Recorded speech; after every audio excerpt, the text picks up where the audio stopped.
Ladies and gentlemen, today is Friday, April 24th. Thank God it's Pod Day, and welcome to Can't Stop Playing Episode 8. I'm your host, Zach Ghost Robo, and joining me, as always, is the horse wrestler himself, Gabe Volatile Gabe. All right, someone bake us a cake made out of milk from milk bags and send it in for our 10th episode, which is in 2 weeks. Get on that. Hello.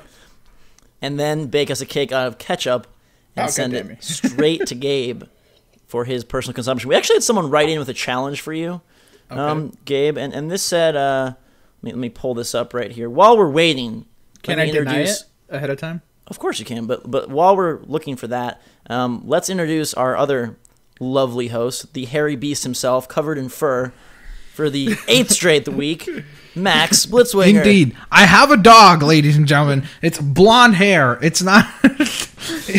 No, actually, he took the Chumaxa thing to heart, so he's just throwing hair all over himself. I just run around my neighborhood when I see a dog, and I run up and just pull it off and then put it on my t-shirts. Actually, what happened was he went to the barbershop, and all the hair that was on the floor that they sweep up to throw away, he picked it up, and he took that home, and now he just has... I was going to point out, do you guys realize that you can't, bake a cake out of a liquid? Because both of you were quite confident about that. No, but you use milk in the batter thing. Yes, you do, but it's one component with flour and eggs. Have the cake, but then it's just filled. Like an ice cream cake? With Why not frost it with ketchup? I think it'd be better if Mac or Gabe just bit in and just ketchup just went like... I think it would be the best if it was more like crazy cupcakes, and then they had different frosting, like ketchup, relish, mustard, so that he could have to go through all of them, right? Speaking of hair on the floor, you guys ever think maybe some crazy hair salon just saves all the hair in one giant hair vat, and there's just this psychotic giant vat of everyone's hair is just all together, and they're making the biggest collection of there hair seems ever. To be no practicality to that whatsoever. And also, you guys are going to make me puke if you guys continue that other thing. Unless if you're a hair salon in Hollywood, I could totally see them being oh, that's a celebrity, pretend like we don't know him. But then they'll go on eBay and they're like, ho, look at this, a whole jar of here's someone's the only hair. Thing about that. A lot of these celebrities have personal stylists that go to their houses and stuff, so I think that might be difficult, but I don't think there's a barbershop that just Tom Brady and Aaron Rodgers. But if they go to their house, then they could have tape on their shoes, and they're like, "Oh, good to see you," and they're really just walking and collecting all that. That's a good point too. See, we got this covered. Zach has done this before, obviously. John has us covered with a challenge. He says, "I'm sending this from my Apple Watch," which is impossible, but I don't know. Maybe it is. Maybe he's a super Apple spy. He says, maybe he got an early access. He says, I bring an offer to Gabe, the one who has a fear of trying condiments. I too have this fear, and I propose a deal. If Gabe tries ketchup live on the podcast, I will try it live on camera and send it to you three, and you can embed it in your next podcast. I'm totally in if Gabe tries it. What do you think? Let's conquer this together. What's his name? John.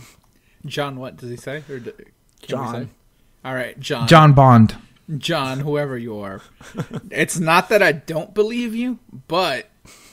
I have no way of knowing that you've never tried any of these things in your life. We have no way to know that you haven't tried it either, to be fair. This could just be a long con by Gabe. So me just waiting until the offer is high enough, and then he'll be like... Yeah.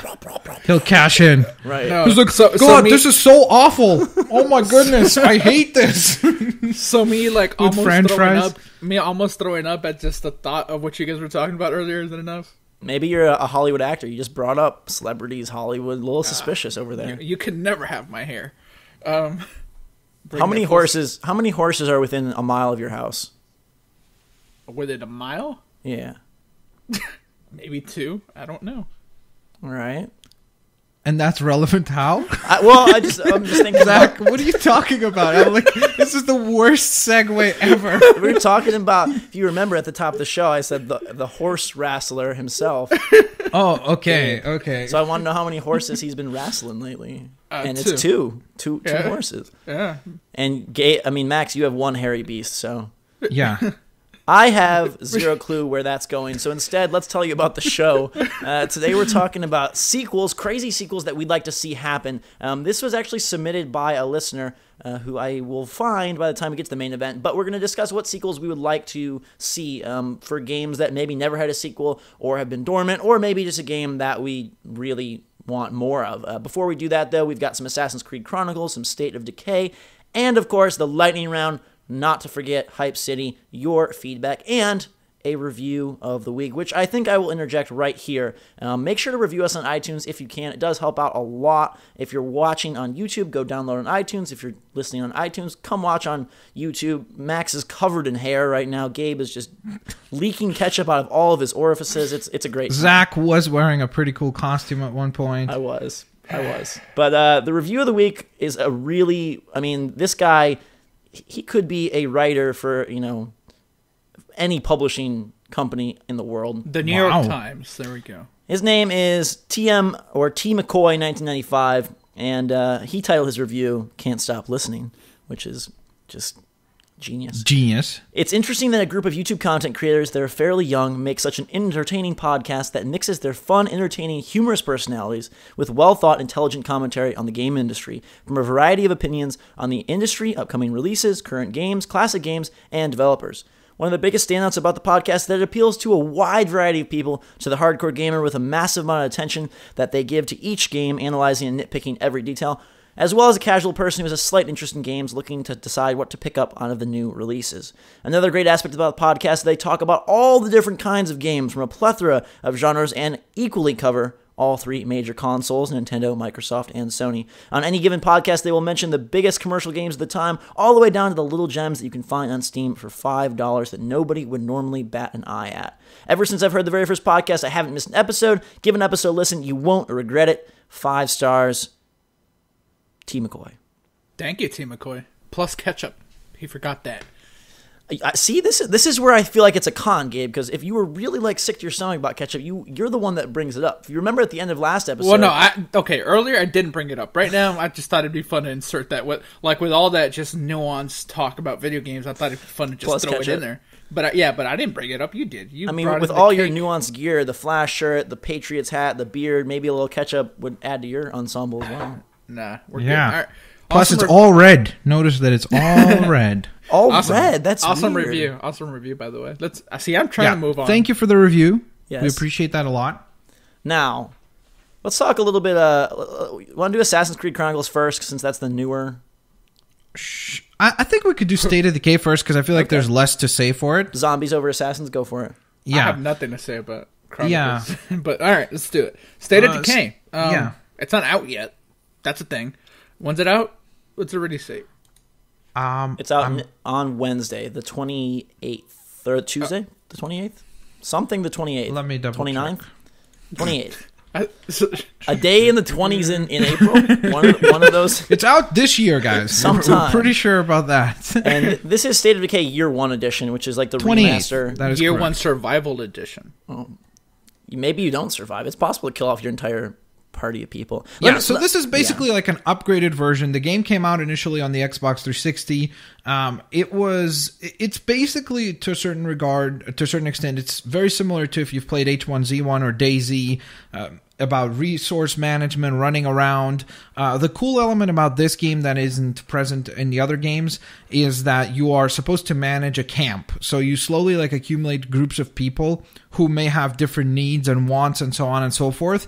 And it's your job to kind of have everybody work as best as they can together, protecting this one camp from attacks from zombies, other groups, and so on and so forth. The biggest element that it's missing is, unfortunately, the element that is present in H1Z1 and DayZ, and that's multiplayer. And it's such a missed opportunity that it's still not here. We talked about it before the podcast. Hopefully with the sequel, they'll add it, because I feel like fundamentally it's the best of the H1Z1 and DayZ in terms of just gameplay, variety, how it works, how it looks. Especially this upgraded version looks definitely much better. So I think that if they added multiplayer, it would be an absolutely massive, massive success. Yeah, all right. And to be clear, all that typing was just me checking the release date. It is the 28th. I wanted to make sure that you guys know the date. The pricing is a little weird. It's like $30 for the download, but then you get a discount. What? $30? It's absolutely worth it. But how much was it? Wasn't it only $19.99? Yeah, it was $20 for when it came out on the Xbox 360. See, but if you own State of Decay on 360, you get a 33% discount, which makes this $19.99. So that's if you have that. You can also transfer your character over if you have it on 360. No, there's no new content, right? This is Well, no. Here's the thing. It has both DLC that came out on the original. One's called Lifeline. What's the other one called? Breakdown and Lifeline, I believe. I hope I'm not. I don't remember. Breakdance. I know one's Lifeline. I haven't touched the DLC. The zombies have gotten our brains this week and removed all knowledge on Breakdown. State of Decay. Yeah, Breakdown. And what's the other one? Have confidence, Lifeline. All right, cool. All right, see, so I was right. The DLC is like really cool too. One of them is like this like endless mode, where you just sort of have to survive, and the other one is you play from the perspective of the military, which is like weird because like the military is in the main game as well. So I guess you get to see the other side of it. I haven't really played them that much, the DLC, but man, I love that game. I love it so much. It's such a perfect downloadable game, and I get it. The price is a little high, but I believe it's also being released on disc, so I think maybe that has something to do with it. You're paying for that box art. I really like State of Decay when it released initially, and I'll just comment briefly. I haven't played this version, but I just think the concept of like the camp management is such a brilliant one, and like having to kind of have almost that like Fire Emblem or the permadeath thing in there with a action game, with a zombie game, was really brilliant, and building attachment to certain characters, especially since they were all spec'd very individually. Like this guy, maybe he is depressed, or this guy is really good with guns, and you could build their mastery with weapons, and like to me it was like the Minecraft that my Minecraft was State of Decay when I played it, because you're kind of going around and doing that kind of survival adventure thing, but in a world that much more appealed to me than blocks. So would you say it's maybe H1Z1 mixed with This War of Mine, because that has a lot of management as far as you can't let this person get too depressed. I mean, nobody's committed suicide for the most part, but yeah, I mean, it's a great game, and if you played the original, I think it's worth it. If you haven't played the DLC, like go back. The DLC is pretty expansive from what I can tell, and I think it's a good time. Yeah, the only thing is it's... No, I've not beaten it, but the only thing I will say is that it is a little bit challenging, especially at first. Like, if you've not played it, it does take a little bit of time to figure out, like... It's very easy to get overwhelmed in this game, because it throws a lot of stuff and a lot of mechanics at you quite quickly. So, early on, the camp management is... It does take a little while to figure out, like, how do you best manage, like... Should you be going out on runs all the time, or should you be coming back and like talking to people, and how much do you balance that? Like, what percentage should you be doing this versus that? How do you find food?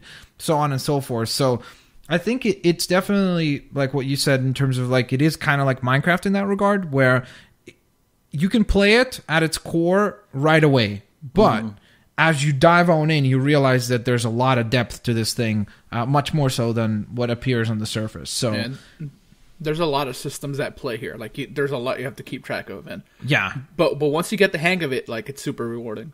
But yeah, awesome stuff. I would love to see that concept carried over in like a AAA game. I mean, it almost feels like maybe they ran out of time or money towards the end, because the game kind of just... There's a real weird ending. It just kind of goes... Yeah, there sure is. It just is like, boom, and it's done. You're like, wait a second. Like, it feels like there should have been a final act that never materializes. But for what it's worth, like, man, when I was trying to keep my main girl Mia alive for as long as I could in the game, like that was quite the time. So you're not a fan of Marcus?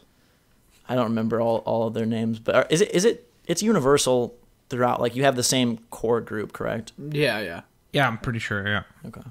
So cool. Another downloadable game this week. So we went from about a great downloadable game to a not so great downloadable game. I don't. This is Assassin's Creed Chronicles China, and this game has a weird history, because it was initially launched as part of Unity's Season Pass, and then it was split from that and became a three-headed dragon with a Russian component, and this China component, and what's the third component? India? I don't know. Gabe is so yeah. I'm so over Assassin's Creed for the most part, and there's little bright spots in this game, which I can talk about when you look at that, man. Like the gamma is too high; it's turned up to the gamma's just they didn't do any color correction. I've always wanted a side-scrolling Assassin's Creed game, just not this one, and that's what the problem is. Like, when people ask like what kind of we had a question. We have gotten an Assassin's Creed game, basically, which is Mark of the Ninja. That's a good one. Like that's what Assassin's Creed side-scrolling should be, and that's basically what this game is. Like, it's not for the most part. I mean, there's less options in terms of your attacks or whatever, but I was quite impressed with how they're able to kind of condense the Assassin's Creed systems into this game. And I think you say condense, I say just throw in for no reason. Well, I think what I like about this one, gosh, my voice is failing me already. I think what I like about this one is that it is India, by the way. It removes a lot of like the fluff that has kind of, I feel, weighed Assassin's Creed down, and just really boils it down to scenarios of sneaking and assassinating. And like that's the core of this game. That's what it is, and that's what you do. Sure, the voice acting, I kind of feel like they were, maybe they just woke up from a nap when they were recording it, or maybe they were, got in on the red-eye flight. They seem like half dead to the world. But it's got a really interesting aesthetic. It's got this like painterly watercolor look, and there's a little bit of dynamicness to the environments. You're going from sometimes like the foreground to the background, back and forth a little bit, but it condenses and makes me like those systems again. I feel like they've gotten so open-ended in the 3D games that it's lost a little bit of its more mechanical focused nature. Like if you remember in Assassin's Creed 2 and even 1, the assassinations were very specific, and you kind of had to solve almost a puzzle in order to take out your target. And as we've gone on in the franchise, it's much more open-ended. You can alert all the guards and chase the guy out of there. You can, do this or hide here, do more open-worldy and less focused. And I kind of like that it's returned to a very simple and just hands on the controller, don't get spotted, take guys out, and sneak around. See, but they could have done this in a better way. Like, they could have had it so that the combat isn't super clunky. Like, blocking and then rolling, that's... The way that works, the timing from when you press circle to when you press X to go over someone when they attack you, it barely works. You have to time it in such a weird way. It's not like the amount of time you have to press that X to do the roll over that person, crazy hard. Like, not hard, it's just that it's so odd. Like, they want you to press it like damn near immediately, like almost at the same time. Like, there's no space there. The game's funny. It really is. Like, playing it, like, for me at least, it's hard not to laugh. Like, the dialogue is like weird. Like, you have to... I mean, the head of the assassins in China's name is Wang Yangming. Yeah. I mean, nothing against like naming conventions in other cultures, but like head of the Brotherhood, and is it great? No, but at $9.99, I can't help but like it. Like it does enough for me, and I have never used combat. I did the tutorials to check out the combat, but since then I've tried to get perfect runs, and I will reload those checkpoints over and over and over. I mean, again. I've tried too, but the combat still needs to work. The distraction stuff is cool in theory, but the fact that the cone, right? Like, if the cone just doesn't reach you, even though you're right in front of him, like, there's a vision cone. You guys can see in the gameplay. Right. You could be standing right in front of him, and that cone just doesn't touch you. You can't see you, even though you're right in front of him. Like, that makes no sense. But that's sort of how it... I mean, if you're going to make a side-scrolling, stealth-based game, you have to have very defined... At first, I thought it was ridiculous, too. Like, it looked stupid on screen, but after playing it, I don't know how else you do that, because line of sight, especially... This game involves a lot of climbing, descending, hiding... I don't know what we call it, but sort of clambering around edges. Like, you'll be on sort of like the left side face, and then around to the front face, and then to the right. And if they didn't have those cones, I feel like you would constantly not know, well, if he's looking to the left, can he see me down below, or only, level? The animations aren't the greatest. Like, your jump looks like she's about to, like, horrible. Get into, like, a raft or something. Yeah. She's like, woo, and she lifts her legs up. It's really awkward. But the sort of like high score chase aspect of it, of like, hey, you get more points if you're not spotted, you get more points if they never spot you.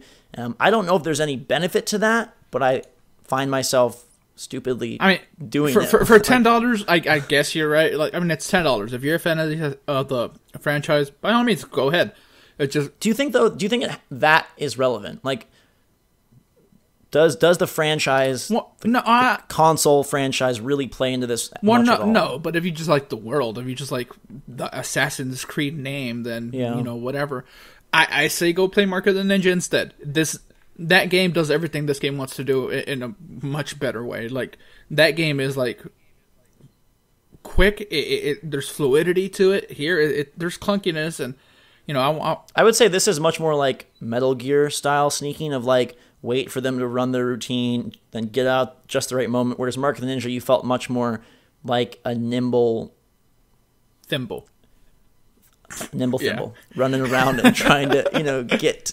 But you had options to dispose of people very easily, and you could get out of situations. This game is very much structured to punish you if you get seen, and to reward you if you're able to make it through without alerting anyone. We should move on, but one very last thing: the checkpoints in this are poop sometimes they are occasionally. Like sometimes you'll get through a room, right, and you don't get seen the entire time, but at the end there's your target, but there's like 2 or 3 guards around them. One of them just happens to see you because you're already in an awkward situation as far as moving from cover to cover, and you get spotted. You end up dying because dying is very easy once you do get spotted. You go all the way back. That checkpoint system is there's dumb. a part towards the end of the second level where you're trying to find these 3 scrolls, because there's always an optional objective, kind of like in sequences in mainline AC. And you're looking for these scrolls, and it's a big, long room, and 2 of them are pretty easy to get, and 1 is hard. And you'll get all the way through the hard one, and then be going to get the other 2. And if you die in the middle of either of those second 2, it just returns you back to the first one, which makes that's the type of sense. stuff I don't want to give a pass to. Like, yes, $10. I mean, I don't think it's like a terrible investment if you're into the franchise, right? But there's just too many small things that are wrong with it, in my opinion. And I haven't finished it, so I don't know how the story plays out. The story is already just not. Yeah, I've heard that the story is not that great. It kind of falls flat and doesn't seem to hold a whole lot of tie-in, maybe at the end, but to what we've experienced. I just like that, we build up these indie games that do sort of the retro style, and this is kind of a modernized retro game, like side-scrolling, limited action, but in more of a modern convention, like it has, Assassin's Creed. So I don't know. I think it's pretty cool. Yeah. I think it's worth checking out, especially at the $10 price point, especially if you don't have a 360 or a PC or whatever and can't go back to Mark of the Ninja. It's kind of cool. What else is kind of cool, though, is the lightning round. Oh. And before we get to the main event, Zeus has given me 3 bolts to shock you fine fellows. Oh, no. Okay. Here we go. Today's lightning round is all about sequels, tying in with our theme, just like last week. And hopefully, you guys are ready for this. Round 1. All right. Fight. Okay. So Halo 5. 42. Yeah. Done. Oh, sorry. It's over. It's over. Okay. We got Detroit Lions. I got it. That's Speaking it. I of got the Lions, answer. Can we have an NFL minute at the end of the show? Yeah, we can. We need one. Yeah, of course. Yeah, along with the Max Champions. Yeah, along with the Champions League. Yeah. All right. So round 1, Halo 5 and Call of Duty Black Ops 3 are 2 of the biggest sequels releasing this fall. Obviously, they are very multiplayer focused, but with the advent of Advanced Warfare being a fun time, Max played that recently and really loved that campaign, an underrated adventure. Do you think that second time around, 343 gets the campaign right in Halo 5, or do you think Black Ops 3, with the advancements Advanced Warfare made, has a better single-player campaign?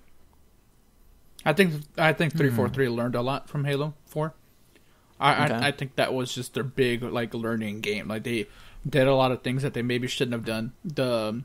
A lot of people didn't like campaign for Halo 4. Strangely, because I got the sense that, I don't know, maybe it was just in my circle of people, but in my circle of people, the people who like Halo loved, they thought that it was a really, really well done campaign because it was a different dynamic and introduced new species. And I think the general consensus, that was my thing. I would agree with them and you, Max, but the general consensus seemed to be the new enemies were stupid, the new weapons were stupid, and in general the game was.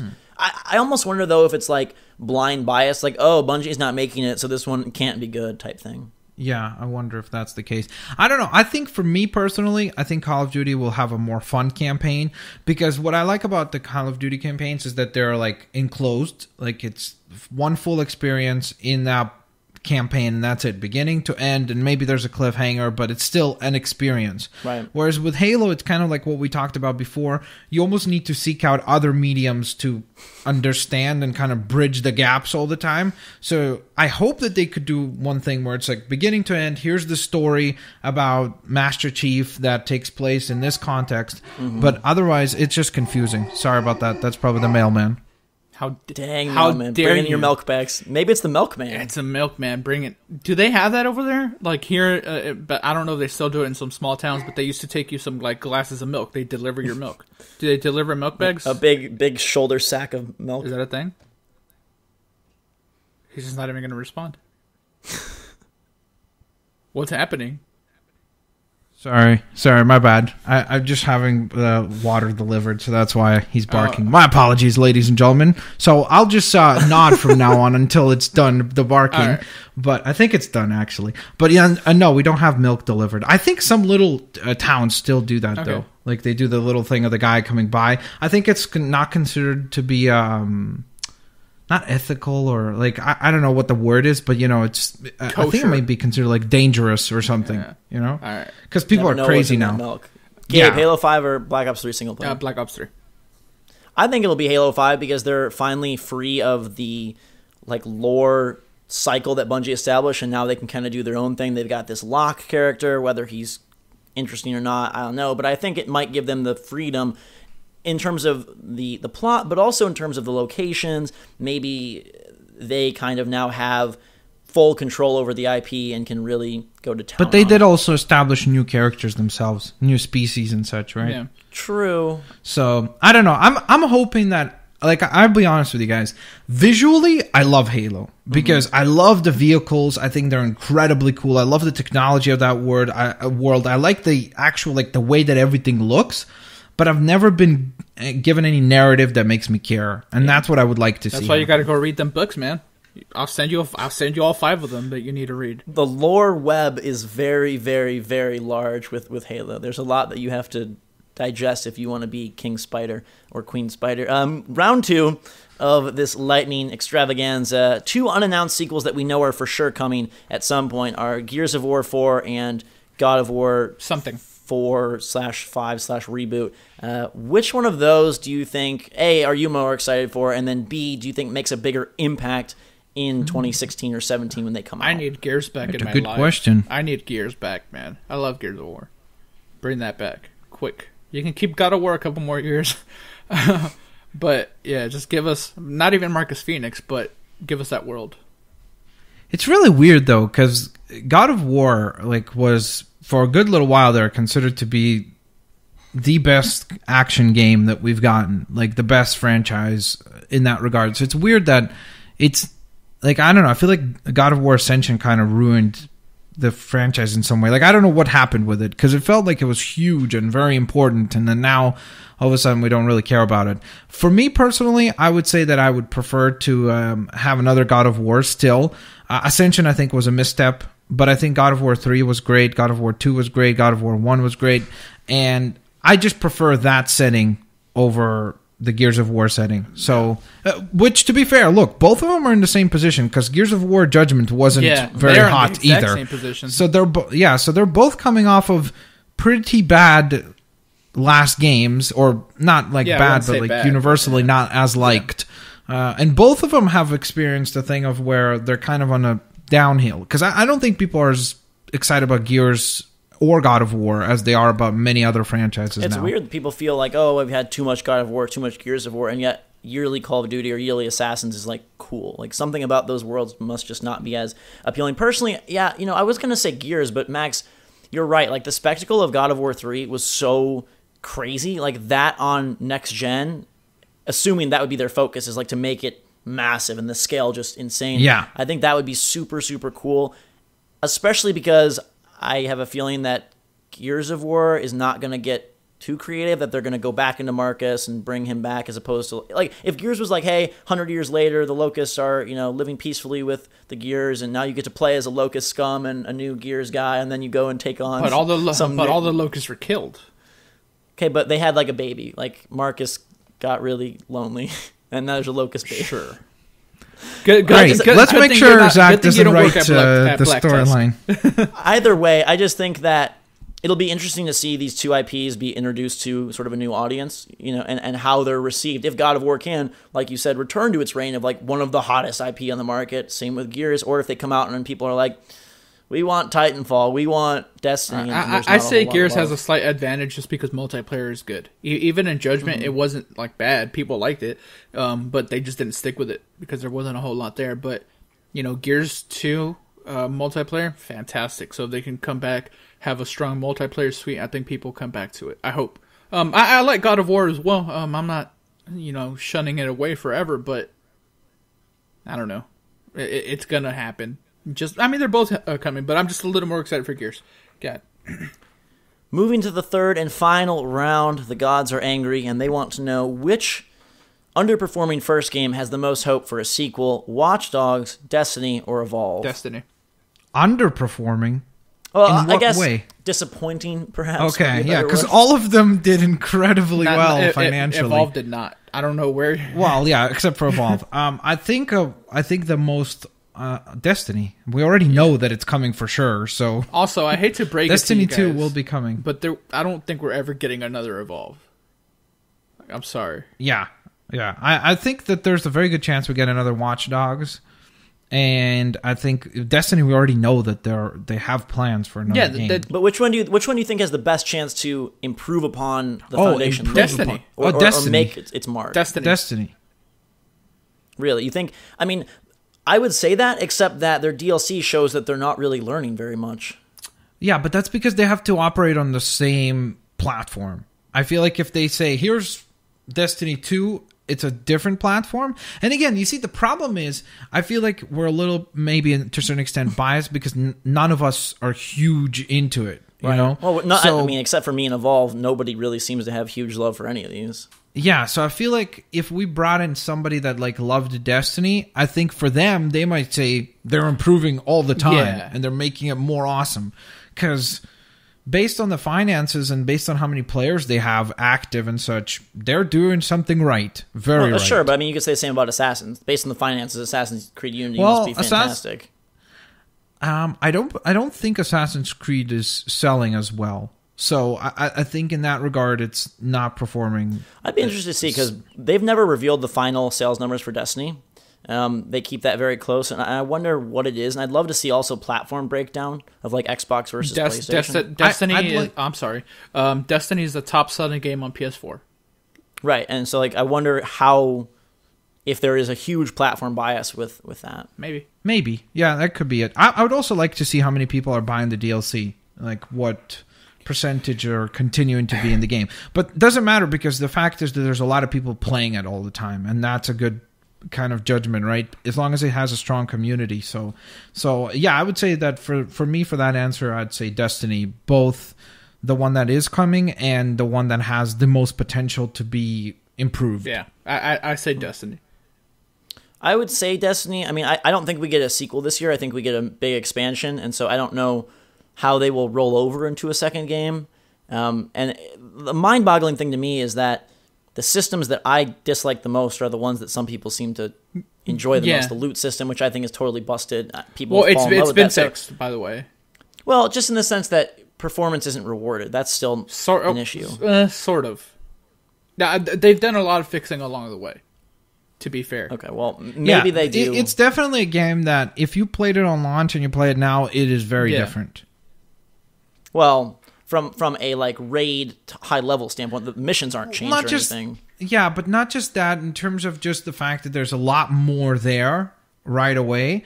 There's a lot of little tweaks they did, calibrating guns, calibrating specific things. So it's definitely a lot more of a polished product, I think, now than what it was when it just came out. Yeah. Which seems to be a trend in the game industry as it is. I'm going to be off the wall and just say slowly upgrades. Say Watch Dogs. Watch Dogs was, I believe, the best-selling game for Ubisoft. Well, calendar year. I think it was the best-selling new IP for something like that. Yeah, what other new IP did they have? They had Child of Light. Well, no, just new IP in general. Because as of February, they have Watch Dogs pegged in at 10 million sales, The Crew at 2, Far Cry 4 at 7 million, and Assassin's Creed combined with Rogue and Unity at 10 million. That's a lot. That's a lot of games. A lot of Assassin's Creed, a lot of games. I guess I would say Destiny, but my fear is they're making so much money and people are so praising it that they're just going to keep doing the same? Yeah, or prey on people like, hey, if this sells, we don't have to invest in like a great storyline or a bunch of unique planets. Like, I don't know. The magic that Bungie once carried for me has vacated the building, and whether or not Destiny's good, I just don't see them holding the same development prowess going forward. I feel the exact same way about Ubisoft. But yeah, all right, keep us moving. Yeah, I would say Evolve. I'd say Evolve, but I just feel like we killed that by saying there won't ever be an Evolve 2. And there won't. Internal tears. I really don't. I think it's a valuable IP. I think if they came back with a single player, what's valuable about it? All right, that's another discussion. But move us. Valuable that it has unique a world and kind of a theme that monsters. That's not really around. Like you got monsters. Zombies. Yeah, we don't have monsters in games. Nobody Never really plays the monsters, but we play with our beards. What? Everyone stroke your beard now. If you have a beard, this is the part of the show where we stroke it. I have a new microphone. I don't know if anyone has picked up on that. And we also are looking to some new games. So this was submitted by a great fan by the name of Mr. Nerdy Pants. He wrote us an email asking us to come up with creative new sequels and just in general what sequels we would like to see. So I'm going to shoot it off to Gabe first. Okay. We'll bring in some listener feedback as well. So we'll go one by one, right? Yeah, okay. Exactly. Sure. Maybe we can do 2 or 3, right? For sure. All right. Yeah, we may have some overlap too. You never know. I don't think mine does.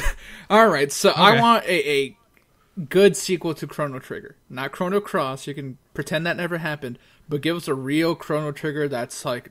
That's a weird thing to say, a good sequel. Well, because we had Chrono Cross on the PlayStation, but that thing wasn't... Okay, yeah, I know, but I just mean, like, I don't think anybody's going to be like, I'd really like an average sequel if we could get one, please.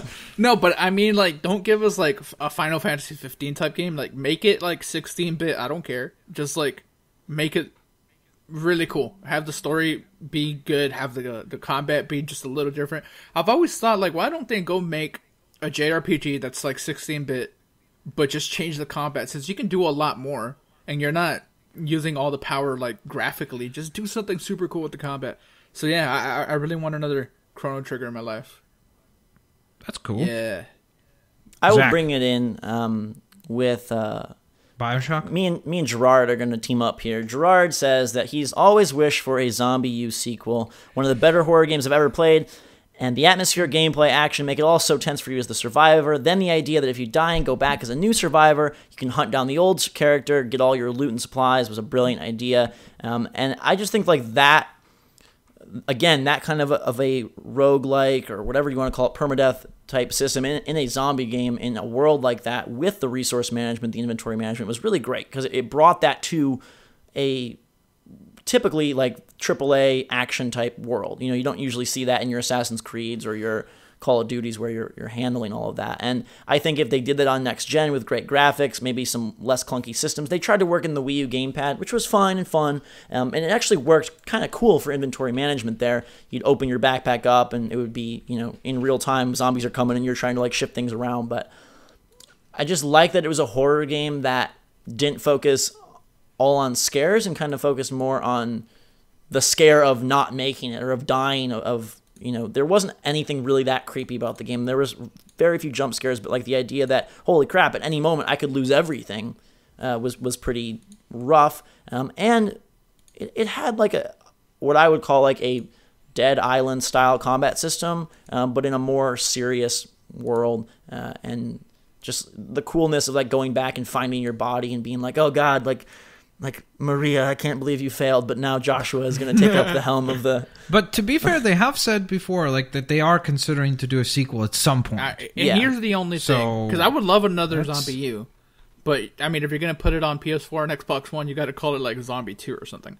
But the main thing is, when Watch Dogs is selling 10 million, Assassin's Creed selling 10 million, Far Cry selling 7, and Zombie U is like selling like less than 1. Like yeah, but that's because it came out on the Wii U. Sure, You think of you think if it comes out like your install base is different. So you think if it comes out like next year, like on Xbox One, PS4, PC, you think it sells well? Yeah, because we're still in a zombie hype mode. I like Zombie U a lot. Look at Dying Light. That's definitely a good one. I wish Ubisoft would do more stuff like that. The game was really, really cool. Yeah. For me, I'm gonna go with a weird one. Probably, maybe you guys don't Claw 3 know the game. Claw 3. Yeah. Did you guys play Enslaved Odyssey to the West? I love that game. It's a really fun game. I love that game. Yeah, so I'd like a sequel to that. That's an amazing world. It's a really underrated game that I think should have, like, is criminally underrated, and people should definitely check it out. It's really, really good. Visually, it's super duper nifty. It does that whole thing of, like, what we talk about, like, the jungle and everything. It's still post-apocalyptic, kind of, like, in a weird way. Yeah, but there's a lot of like luscious greens and kind of like humanity has been washed away from the cities and such. So I would absolutely love to see a sequel to that game. That would be awesome. Me too. What's Ninja Theory with something doing? a little bit more grandeur? Like scale it up more. Hellblade? Isn't that the Hellblade. Okay, I was going to say, man. It's like is it self-published? I want to say it's a smaller project that they're just working on kind of on their own. And it's downloadable. Yeah. Looks cool. So, Mr. Gabriel, take us to your next pick. I'm just going to do weird ones, I guess. Brave. What's going to get another sequelitis? Does anybody remember Brave Fencer Musashi? Who? Brave Fencer Musashi. Why does that sound familiar? You guys don't remember this? I never heard of it to remember it. Musashi was very much a thing. There's been more than one game. At one point, it was never a big franchise, but it was cool. The one I'm remembering is Brave Fencer Musashi. You're a ninja, and you have these powers, and you go through the... He's got an interesting haircut. Yeah, you do. Are you looking at the blue hair? Right? Yeah. He's got like Dragon Ball Z hair. Yeah, it was on the PlayStation. And I always thought that game deserved a sequel because it was really, really good. I remember renting. It does. There is a Brave Fencer Musashi too. There is, but that one looks ugly. Like that was. Is it an action game? Yeah, it's an action game. Okay. The one that Max is talking about is for the PS2. That's the sequel that nobody wanted. Just give us some, even make it in 2D. Even just like give us a Mark of the Ninja thing, but with the Brave Fencer Musashi powers, because you get these powers that do different things. Different powers do different for different enemies, stuff like that. There's a lot of really cool systems in that game, and I wish it came back. Okay, I have to interject. I have to tell you this story. So in Assassin's Creed Chronicles, the idea behind the game is that you get kidnapped by the bad guys so that you can get closer to them, right? That's the whole premise of this game. Yeah. And you have this magic box that you don't know what it does, and they take the magic box from you. And so your plan is to get captured. They take the box, you break out, kill them, and get the box back. Well, unfortunately, they pass the box along to bigger and badder villains, and so you're like, dang it, we got captured, and we lost the box. And like, I just feel like Mr. Wang Ying Ming, like that was the worst plan ever to like have your assassin get captured and then hope that you didn't lose the box. Like maybe he found out about the Trojan horse idea. Why give him the box? Was like, look, we're gonna send it. That was a miscalculation. Just let her get captured. They went too far. He does say they do address this. He does say that if I let you go in alone, that they would have just disposed of you. That they would have had no reason to keep you alive because they were like, "What does this box do?" Blah blah blah. Give him a fake box. Yeah. I'm sorry, Mr. Wang. You're not a good leader. I'll go out on a limb and say that.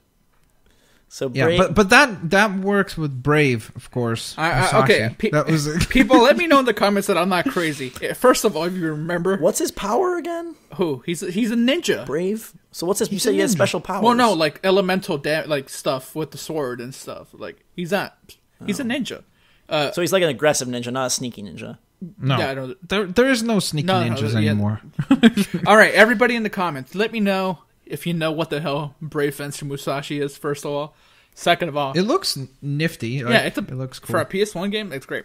Let me know if you remember it, first of all, and if you would like a sequel. But who's next? Me with Mr. Zach. The lovely and luscious Psychonauts 2 that I would love to see. That's been asked for ages. That feels like Half-Life 3 of the indie world. Psychonauts, just such a creative game. I feel like we don't see stuff with that kind of imagination in like made by a major studio anymore. You know, maybe you'll get a crazy indie game, but like a world where you're like going inside people's brains, and just such an innovative idea that like each person's brain would have its own world, and like you'd go inside the milkman's brain and it was this complete upside down crazy land. You'd go inside this dancer girl's brain and everything was like disco, and there were creepy little demons that were like haunting her past because all these children died in a fire, like some really dark stuff, but combined with like the collectathon, like platforming, unique set of abilities. The mind powers were really great. Boss fights I thought were really innovative in that game, and for the time, yeah, and just like a storyline that captivating in a crazy way, like Saturday morning cartoon, obviously, like insanity, but managed to still have intrigue because Double Fine is pretty good with their writing and pretty good with their characters. So it's one that I doubt ever happens because they've talked about it so much, and like if it's not, there's no. I think the opposite. I think we eventually get it.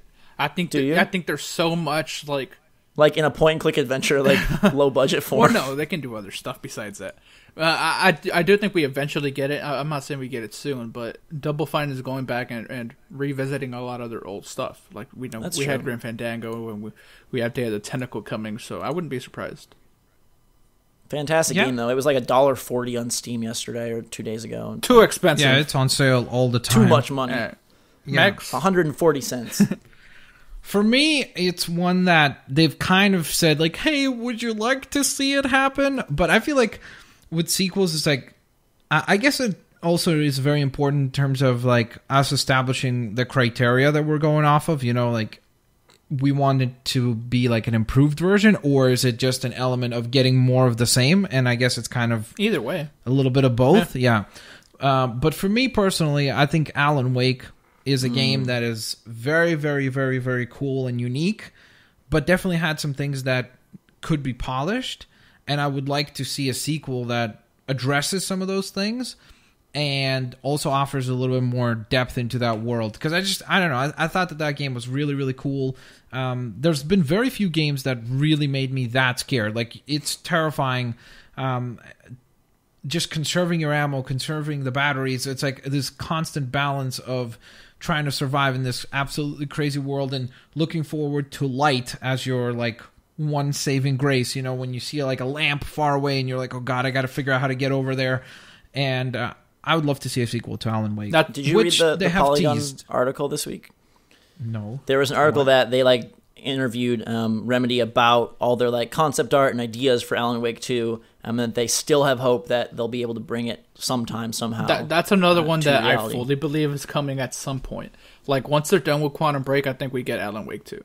Like, and they've I hope so. Teased like a remastered edition too for Xbox One. Yeah, and that Polygon thing, like they showed a whole like level of what Alan Wake 2 would have been if it was made back then. They're saying this isn't what it would be now. This is what it was back then. We like have a concept level, and like they even talked about like doing like episodic stuff, like put out like 1 or 2 hour per week type thing, sort of like that would be great. I think it would work perfect for that. Yeah, because did you like is American very Nightmare? Episodic in nature. I did. American Nightmare was cool.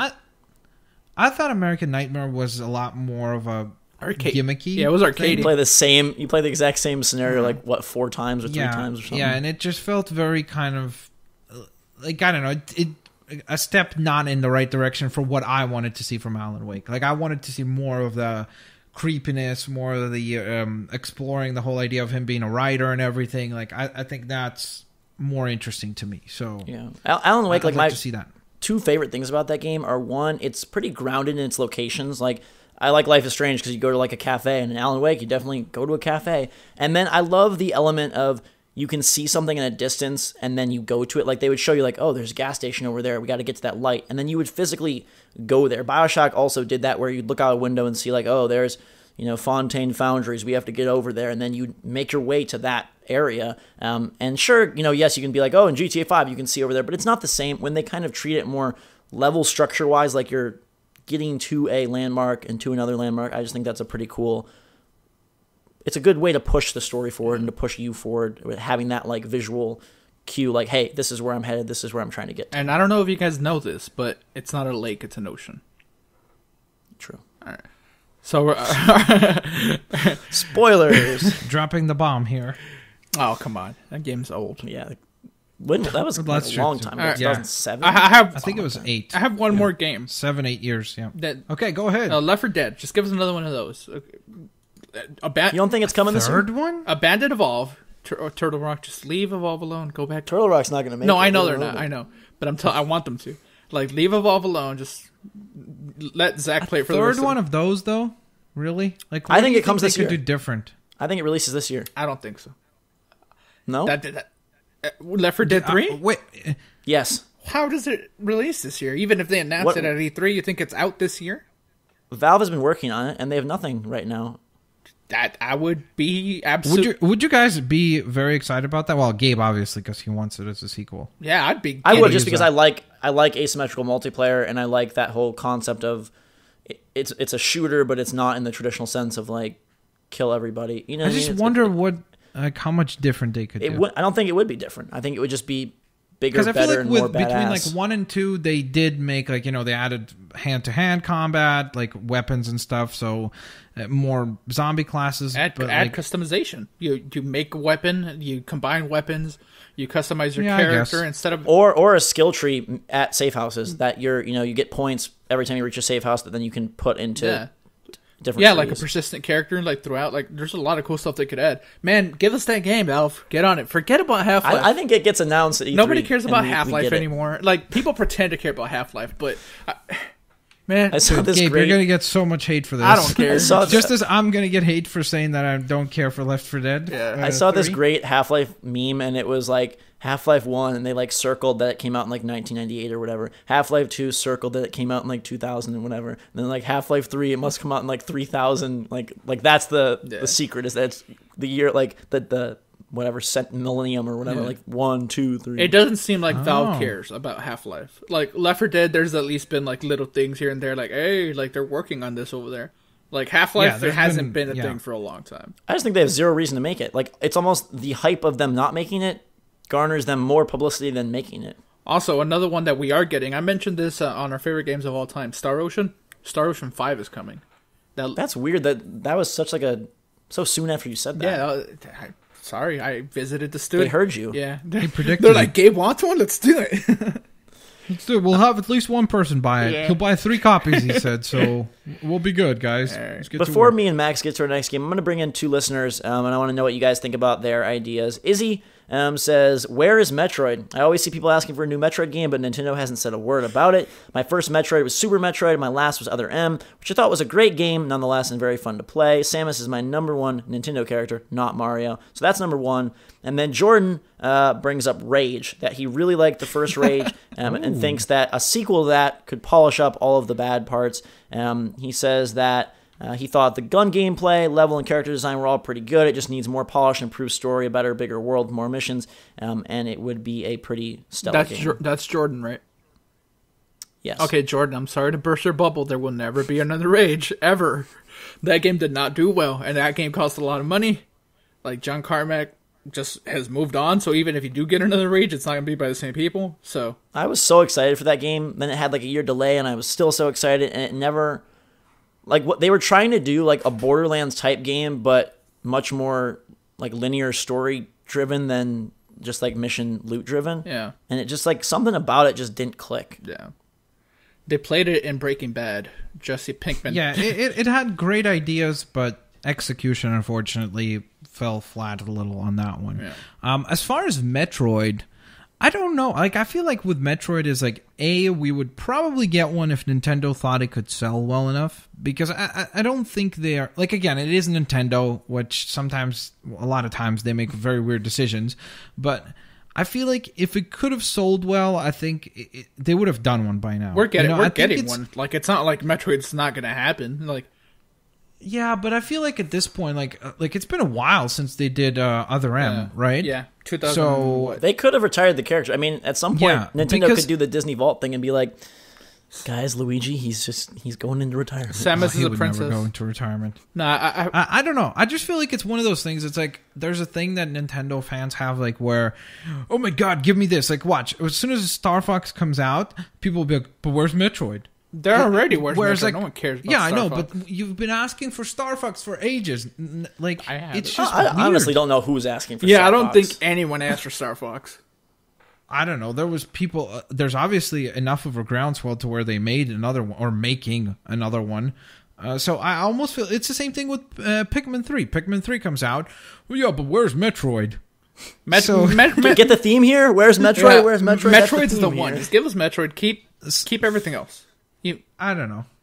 Whatever. All right. We'll see. I think that I almost feel like there is a chance that Metroid is not nearly as big as this niche group realizes. Someone can look up sales figures, I guess, but I think on the new Nintendo system, we definitely get a Metroid. Maybe they don't want to like waste a good game on the Wii U, which maybe because they don't make Metroid games often. Like, yeah, but then why didn't they just make one like at the beginning of the cycle or something like that?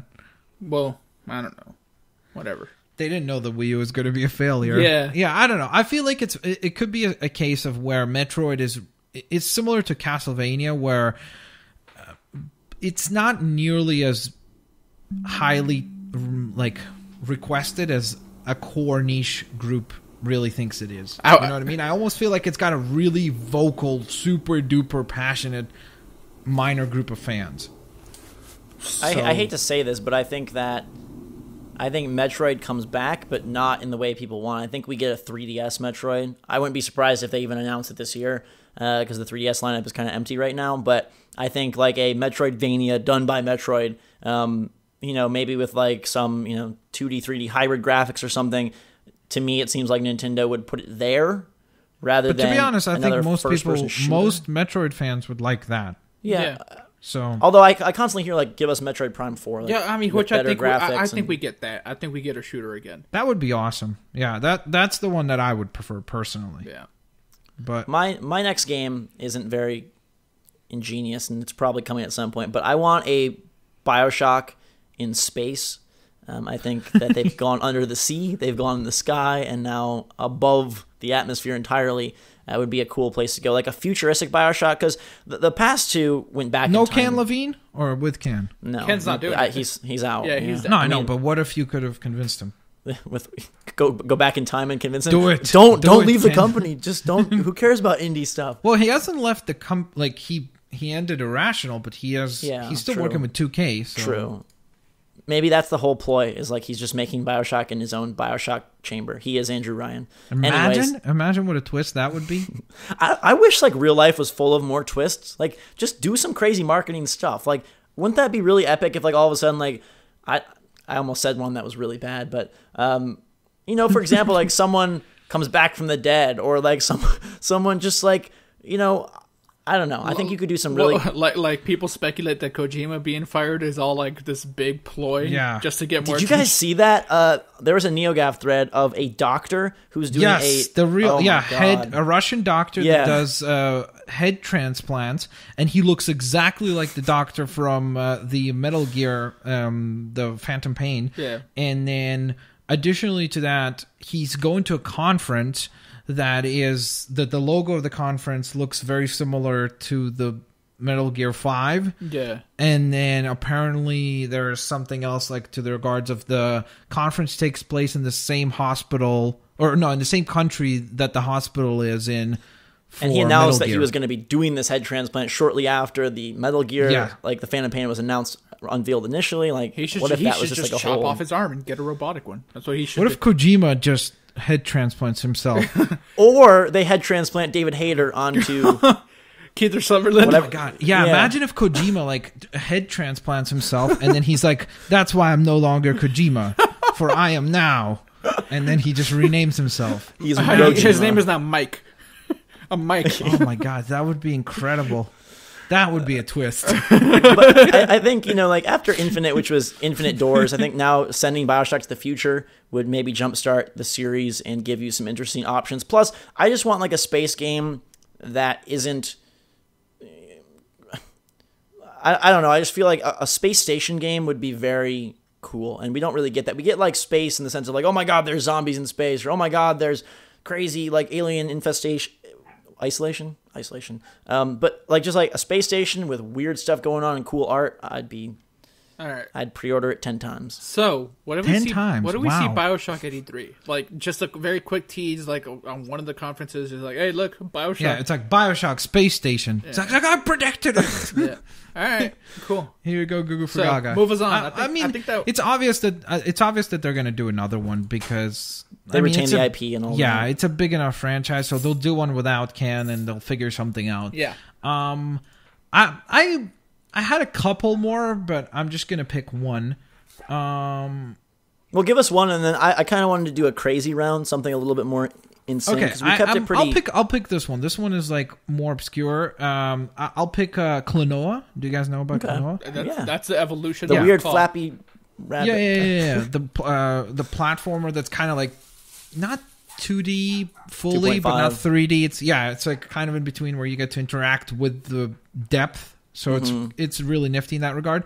I would like to see just something even like on a downloadable scale or something like that. It doesn't need to be like a huge game. So something in that vein would be really, really sweet to see. So yeah, that would be my other pick. Even though it did have Klonoa too, but it would be nice to get another one. I just like those characters and art style and everything. So if you want to throw out the rest of your list, that's fine, because I was going to briefly mention Viva Pinata and Banjo-Kazooie as getting some sort of sequel, pseudo-sequel, something, I think would be pretty hot. Banjo is also very been talked about for a while, right? And Microsoft has begun like doing weird we're getting a Banjo. teases. The one that I'll always go back to is Red Dead. Like, we want another Red Dead, which I'm sure we get one at some point, but I want it now. Viva Pinata is a good choice. That's an interesting one. Microtransaction, I don't really see it ever Viva happening. Pinata.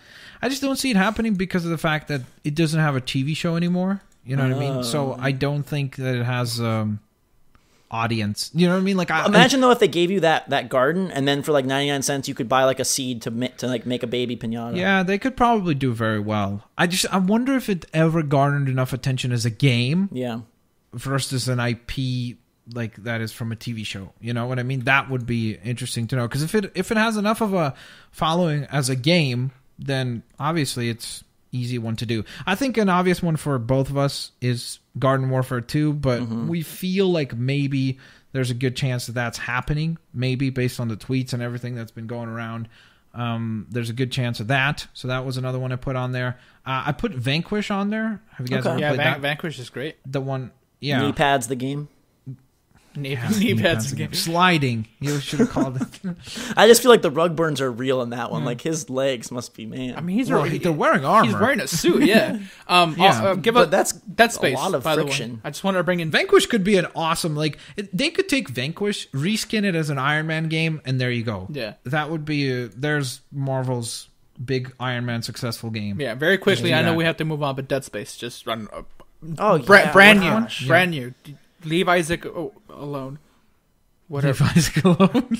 just he's on the moon, man. Yeah, it's all right. Just give us another Dead Space. You should make a video, Gabe, of you like that guy that did, or girl. Was it a guy or a girl? I don't remember. That did the Britney thing. I don't remember. Leave Britney alone ages ago. Sure. Leave Isaac alone. I feel like that mythos. How do you guys not remember that? That was like a huge YouTube thing. I don't remember it at all. That world creeped me out. Like, there's just something, I almost feel like, you know how like they say like, oh, the marker like it like infects your brain. I almost feel like the marker infected that story, and like sometimes I'll be sitting there reading like through like the collectibles or different things, and I'm like, maybe like this is really some like secret cult to like infect the world, because they do a nice job of keeping that really, really like on point with the freaky stuff, like the whole cult nature and the suicides and. Like, I think 1 and 2.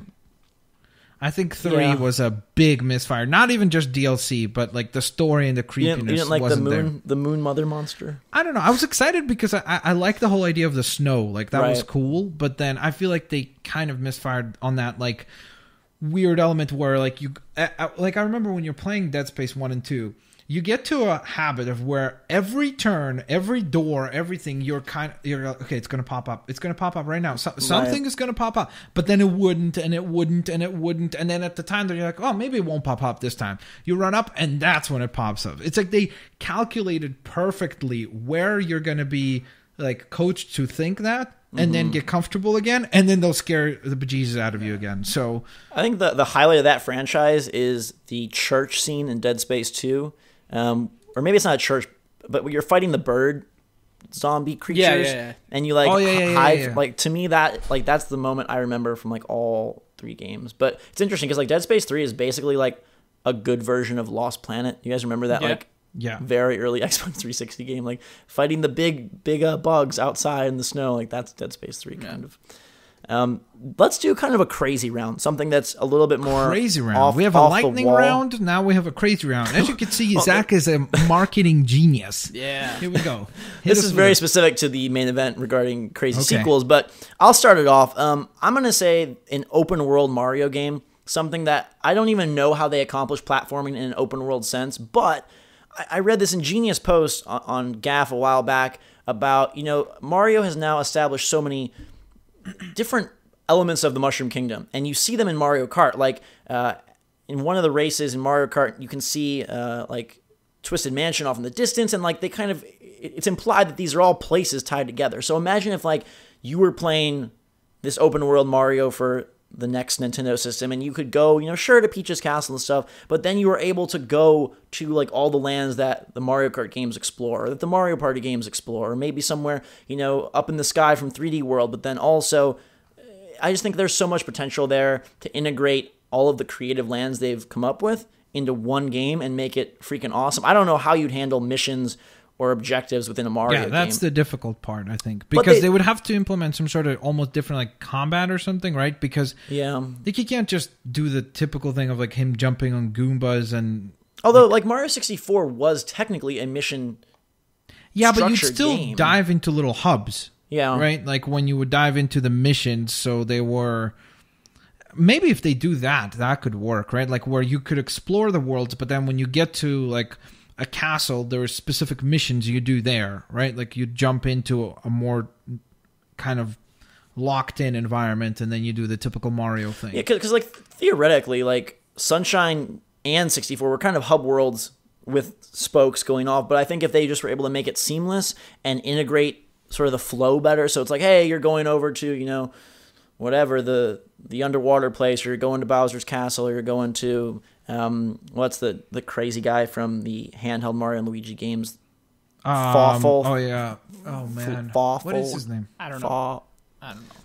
Whatever his name is. Gabe's not having any of this. I don't know his name. No, it sounds cool, but the whole time I'm just thinking like, then just give us Mario 64 too. Like, I just think if they could make it a connected world where you looked off in the distance and you could see... That would be the worst name, by the way, ever. Mario 64 2. Yeah. Hey, everybody, buy Mario 64 2. It's...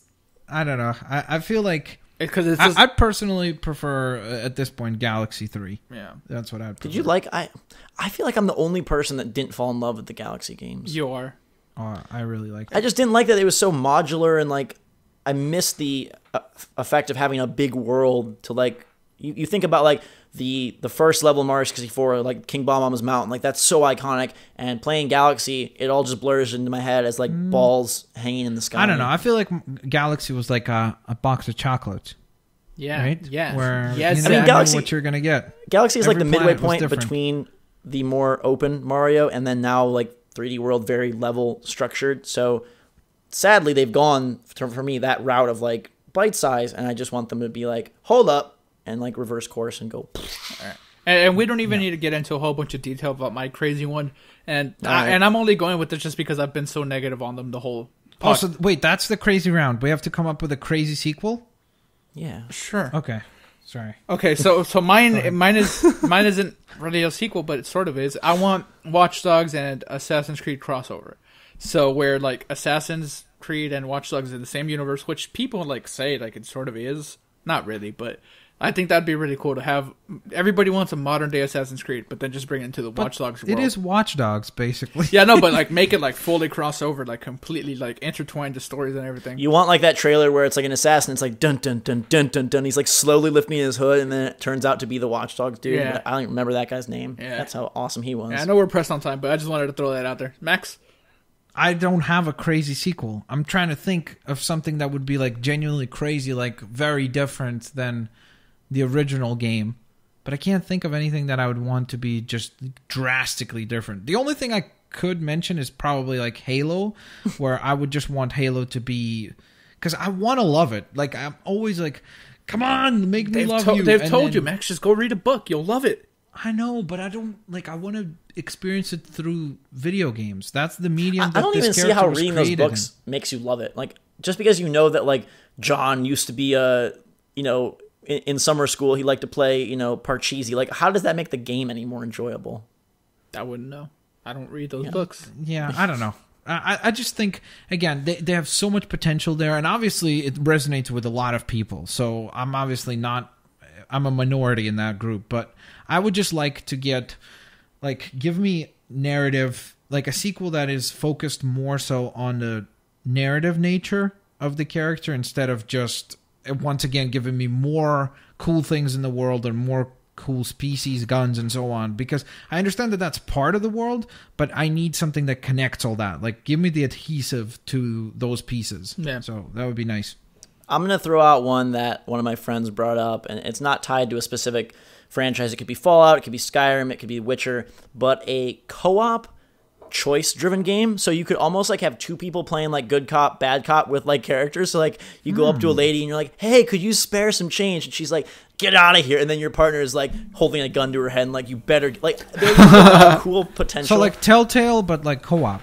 But yeah, but like the action version. So you had more open world flexibility. Oh, okay. So like Fallout / Skyrim style, but with two people. So you and a friend could almost like terrorize or, beautify the world together, as you see fit, but with a dynamic aspect of having two people affecting these situations rather than just you like zoning in on one person. Yeah, it would be interesting. Yeah. Especially because like, how do you judge like the like course of the game? Because like, if both of you chose to do the bad thing, is it like a really bad then?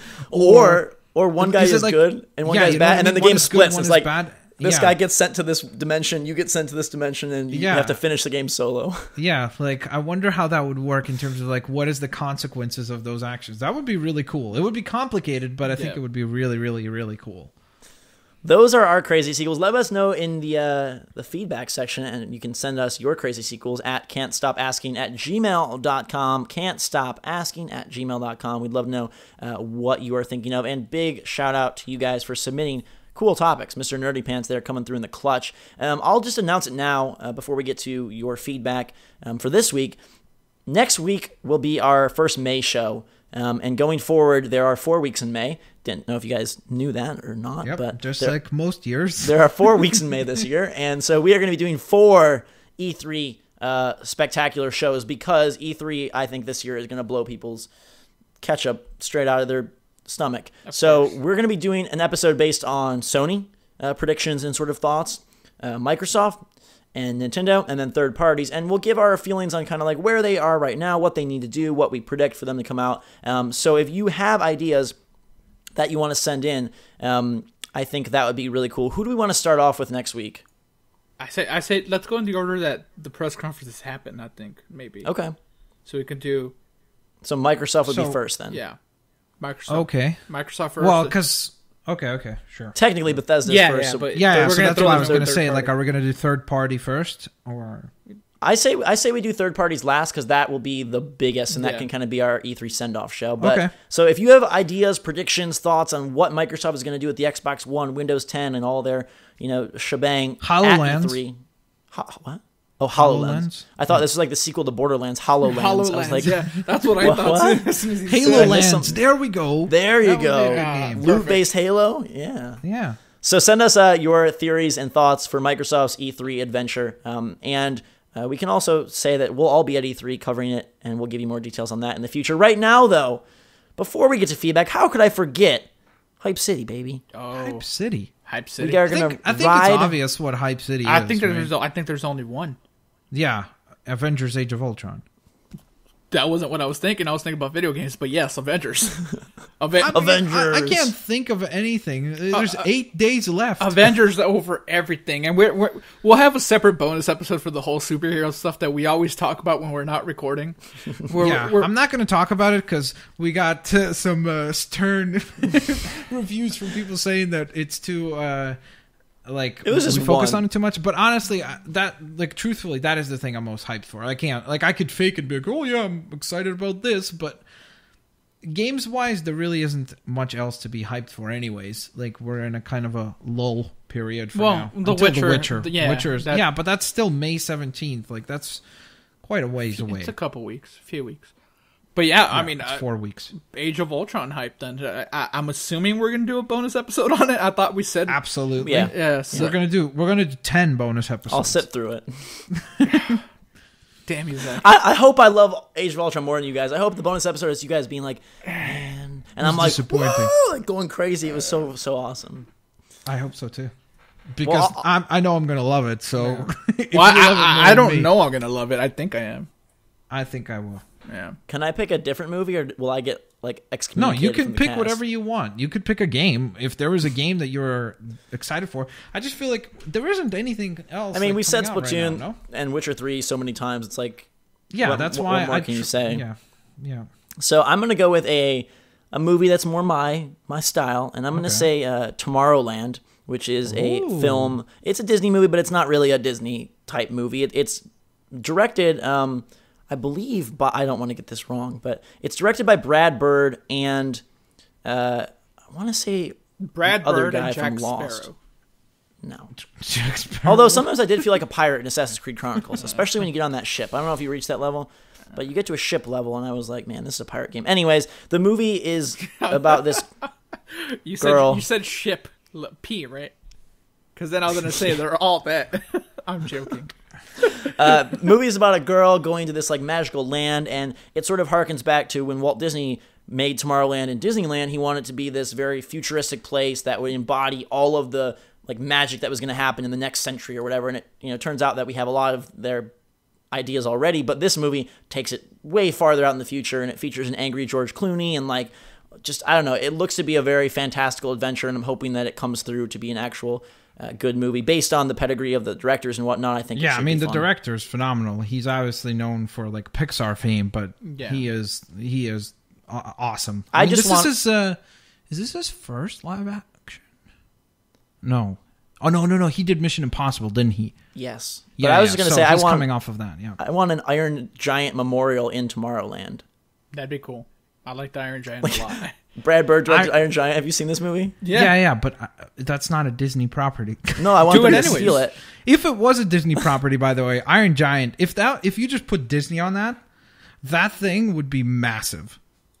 It would be like, it's a great story. It is massive, but I mean, like, it would be massive in terms of just the financial success and everything, because it was on par with the best like Disney's and Pixar films and so on and so forth. So Brad Bird is directing Tomorrowland, and Damon Lindelof, who ended up being the head guy on Lost after J.J. Abrams left, he's done the screenplay. So it's a pretty power combo. He was there. one of the head guys. I mean, Carlson Cuse was there too. I just feel like Damon was in front of the cameras constantly. Yeah. Maybe he's just really like egotistical. I don't know. Yeah. Movies, and now your feedback. Make sure, again, for the third time's the charm announcement, send your stuff to can'tstopasking@gmail.com. Our first thought comes in from Jackson, and Jackson addresses, last week we talked about like environments or worlds we'd want to see in games that haven't been explored, and one of you mentioned Avatar as a world, and he says that he thinks basically that No Man's Sky is going to be that game, and wants to know if any of us are really hyped for that, and do we think it's going to be out this year? I don't think it's coming out, and that's why I'm not hyped for it. Like, not this year.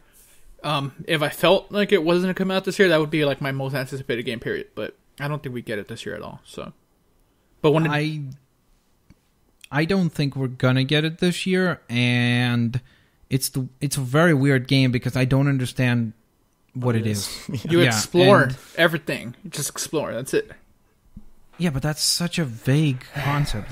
Like you explore, you could say that about every game ever made. You explore. No, here you're going to different planets. You're doing. Yeah, I know, but this is what I mean. Is like I feel like we've gotten so little of the game for now. Like we can see on the HUD that there's bullets or some sort of ammo or something. So there's some combat. I'm guessing. Is there like hunting? Is there like species? Like so it's so still vague. And the only concern I have is that it's a game that is sounding a lot better than what it's going to end up being.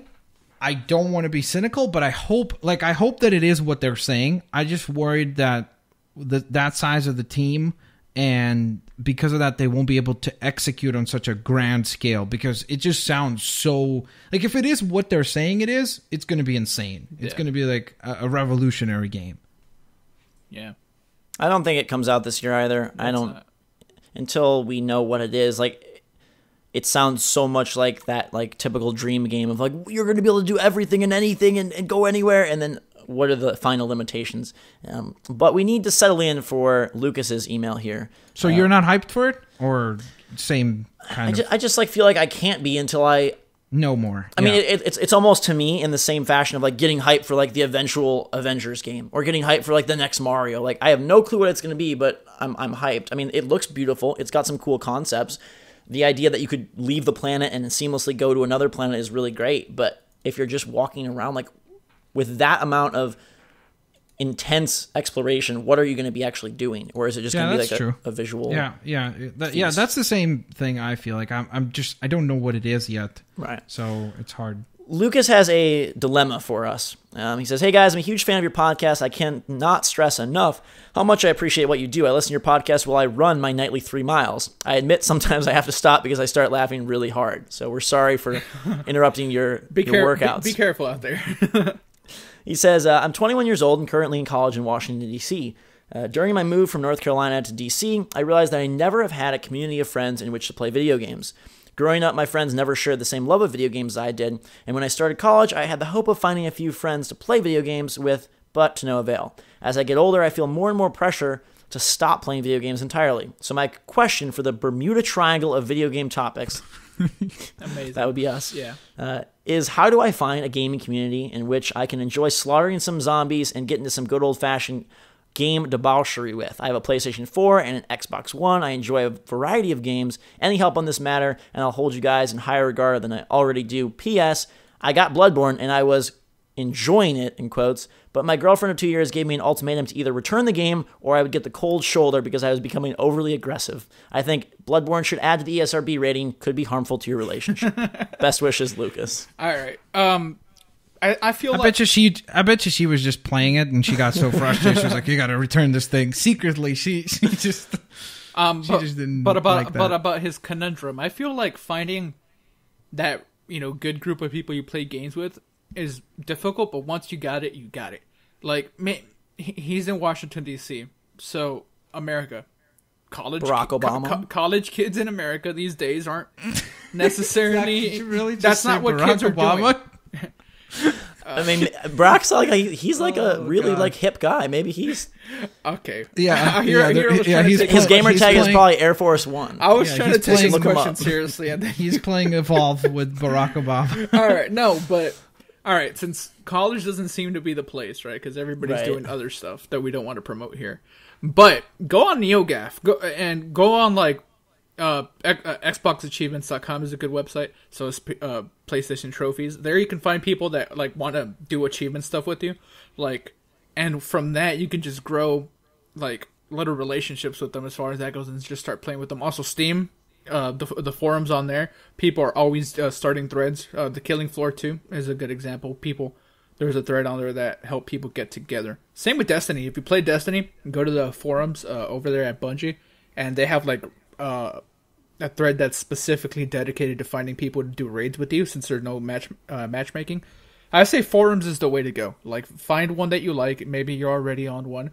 Even the major websites like GameSpot, IGN, they all have threads that are dedicated to finding people to play with, because you're not alone out there as far as not being able to have friends that are super... like local friends. Yeah. Just go out there, find some people, and I think you'll have a good time.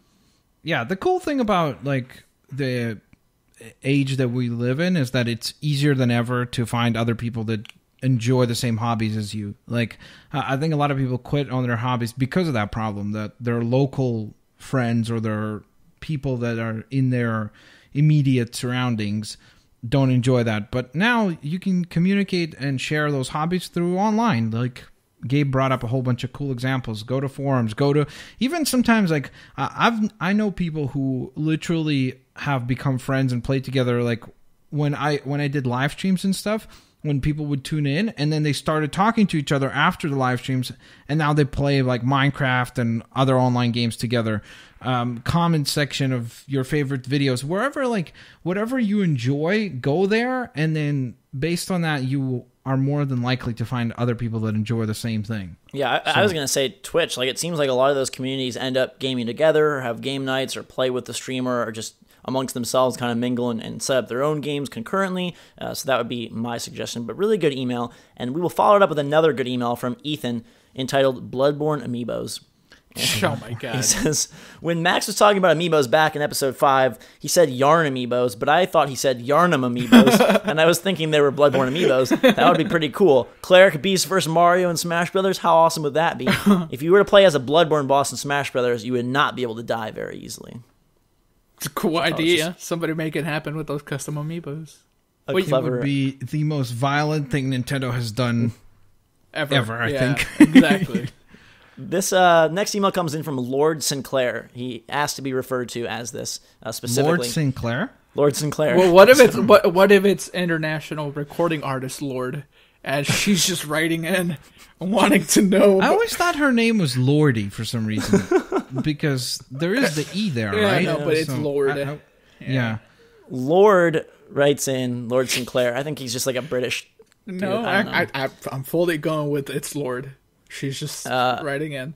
Go ahead. Writes in and says, where should I begin? The email is entitled... That's what he said? Where shall I begin? The email, the subject line is BBQ. Barbecue, okay. And says, I fully understand the distaste for condiments.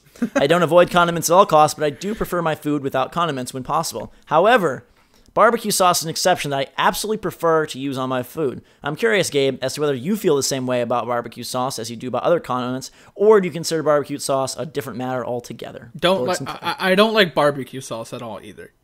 Have you had barbecue sauce? Yeah, I've had it. That one. So you've had ketchup. Yeah, that one I don't freak out about. That I can like. No. But you've had ketchup then, because a lot of barbecue sauces have ketchup inside. No. I am. When I say I've tried it, I've maybe tried it twice in my life. Like I know what barbecue sauce tastes like, and if it has ketchup, then I guess I've had a tiny bit of ketchup, and I just don't know it. But I do want to draw a line in the sand. I love chicken wings. Chicken wings are great. So like the hot sauce. How could you eat chicken wings without any sauce on them? No. I do eat it with, like, that sauce I'm okay with. That's what I'm saying. Like, okay. Like, you know, like the hot sauces, Cajun sauce, like, spicy stuff I'm cool with. It's just that. So we just need to take chicken wings, slather them in ketchup, and you're good to go. I freaking hate you. Don't ruin it. Oh, man. I like how every week now the trend is like the final email is something ketchup related. Well, that's not the final one. We still have a couple. Okay. Sorry. No, barbecue sauce, like, if somebody offered me money to eat, like $100 to have some steak with like a little bit of barbecue sauce, I'll do it. But ketchup, you can't. Like, get away, keep mustard away, I don't know. I think sauces enhance everything. Like it's like pasta. When you add red sauce to it, that's what brings it together, right? Like, I feel like by the way, I'm a picky eater too. Like, me too. For example, like I don't eat like any greasy foods or like stuff. Like, what I mean greasy is like fat. If it has fat on it, I don't mess with that. I'm not. Yeah, like for example, for me, like my favorite type of meat, which is actually poultry, would be just chicken breast. That's it. Like, just plain, like, grill it, and that's it. Okay, so Canada, right? Yeah. Is there Mexican food in Canada? Is that a thing? Yeah, of course. All right, so like fajita. No, we don't have Mexican food. I don't know, dude. You guys are like... They're really isolated up there, Gabe. Well, no, it's just like, I don't know if there's any like legitimate Mexican food. Because keep in mind... That is the thing. Like, I don't remember who said that, but there was a comedian that spoke of that, saying that, like... What do you mean legitimate? Like, legitimate? Food? What's legitimate Mexican food? All right, because keep in mind, I live like half an hour away from the Mexican border. Yeah, of course. So Texas is one of the best, like, for and not just Texas. Remember, I live 30 minutes from the Mexican border. Okay, so you've actually gone. Yeah, I've gone to Mexico and had Mexican food, and it really is different than like going. See, because it's not Taco Bell, by the way. Like people who say, "Oh, Taco Bell is Mexican Taco food." Bell is really not. It's but that whole dilemma of like, Mexican. Chicago pizza, New York pizza, like we're at a point where there's so much carryover. Like, come on. Well, no, that I don't get into. But this is like a whole nother country. Like they have a different way of doing things completely. Like that. All right. Whatever. I have an authentic. There's an authentic Mexican restaurant not too far away from me. Who runs it? Run by. Huh? A Mexican? I mean, Hispanics? A Mexican couple. Yeah. Yeah. Max, we need to do a bonus zone episode, a video blog where you. I just said video blog. When I go vlog, and just buy it. Do a vlog of like, hey guys, come with me to the authentic Mexican restaurant here in Canada, and like, hey guys, and they're like, hola, and you're like, all like, it's called Mexican Grill. Like, oh my god, it's a really nice couple. I'm sure. I'm really good. We go they there. Make awesome tacos and burrito. I've had a burrito there. Wear a GoPro and give us like the first like as you're like eating it up. How would I legitimize it? I would have to like ask them for like. The mariachi band's like in the background. No. Anyways, Matthew writes in, we were talking about unexplored locations in games, and he brought up a couple I thought was interesting. Mexico. Yeah. He says, hey, Starbeard, Rebind Phobia, and ET opinions. I don't know what Rebind... Wait, I don't understand who's any I of thought those. I was Starbeard, but then he said Phobia, and I thought that was me too. I don't know. Maybe there's a typo, but I like ET opinions, personally. He says... Hold on. What was the second one? Starphobia? ET opinions is because you're on another planet. That's what that is. Okay. Starbeard because Gabe's beard is a star, and then maybe it's Rewind Phobia? Rebind Phobia? Rebound phobia? Are you against basketball? Do you not like rebounding? Do not get that rebound. The other team either way, he says he would like to see some Vietnam War centric games. He would like to see a frontier game in the Lewis and Clark era, so like before there were planes. Gabe, don't laugh. Sometimes people don't like technology. How are you going to make these games fun? Like, what are you going to do? No, there's been a lot of games that are set in like. In the frontier, what are you going to do? You're rowing your boat till you get to new land? He wants Neon Tokyo, which is, to me, like Deus Ex. Like, that's kind of what Deus Ex is. And then the last one is Deep Space, where E.T. opinions live, which I thought was... Yeah, so let's explore Zach's planet. Clever. But our final email is one of my favorites. It comes in from Michael in Belfast, and I had to look up where Belfast or Belfast is. It's in Ireland. Yeah, of course. It's the Irish Mafia. They all live didn't know about where Belfast was? No. Oh. I apologize, Michael. He writes in saying, I listen to your Can't Stop Playing podcast on iTunes, really liking the show, so keep up the good work. I was going to throw out a few questions for you guys to mull over. And what makes this interesting is he labels himself a veteran gamer at age 35. I thought he was going to label himself a Irish mobster. I thought he was going to say like 65 when he said veteran gamer, but he says, I grew up my whole life gaming. His first consoles were Pong and Atari 2600, and he loved the NES, and he wanted to know what our first consoles were. He has a two-part question here, but what our first consoles were. NES.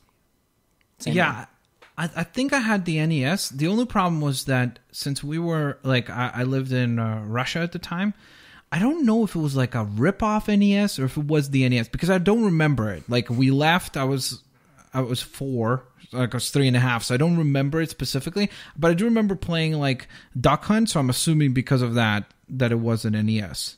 There was fake Duck Hunt, but I don't think that came till way later. I think you had a legitimate NES. Yeah. But it was really, I don't remember. There was like a tank game. I remember those are the only two things I remember. It was like a tank game and Duck Hunt, and that's it. And then, like, I never even played Mario on the NES. So maybe he was banned from Russia. They were like, "No Mario for you, my friend. No Italian. Only spaghetti out of our only tanks and hunting ducks. This is we allow. Everything else not allowed."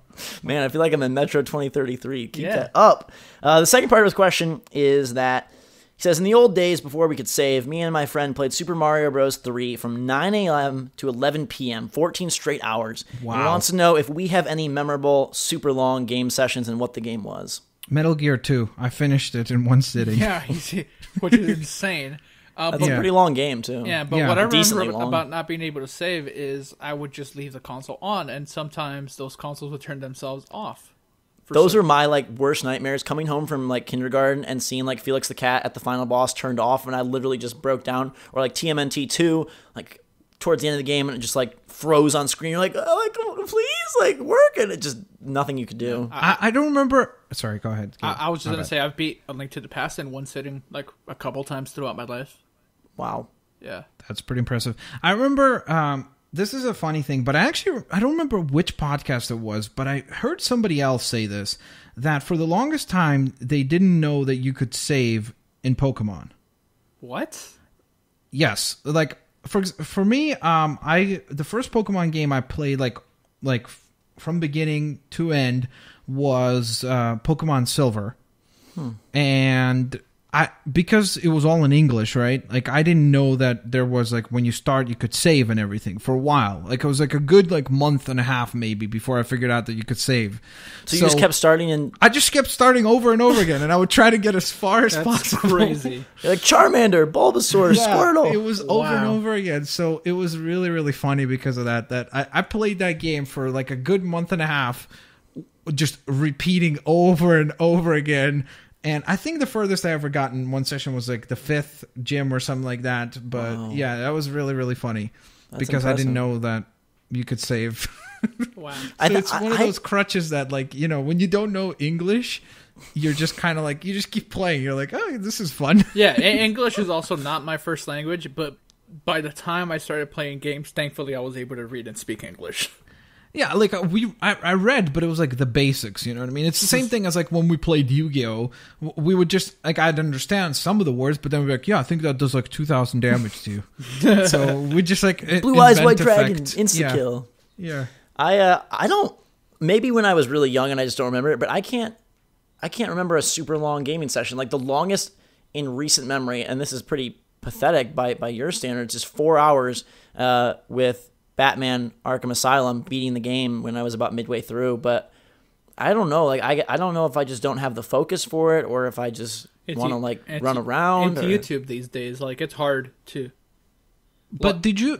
So wait, you've never like when they say game session? I'm guessing also like we are allowed to like get up and like get some food, right? Yeah. I think the other thing is like, my parents were not ever strict, but my mom made sure, like, I was playing video games, like, in the living room. So she'd be like, okay, why don't you and Jake, my brother, like, go outside or do something different? Yeah. Like, so it was much more... I never had a TV in my room or a computer in my room, so I never had, like, the... He still doesn't. He's recording in his mom's room right now. Yeah, Mom!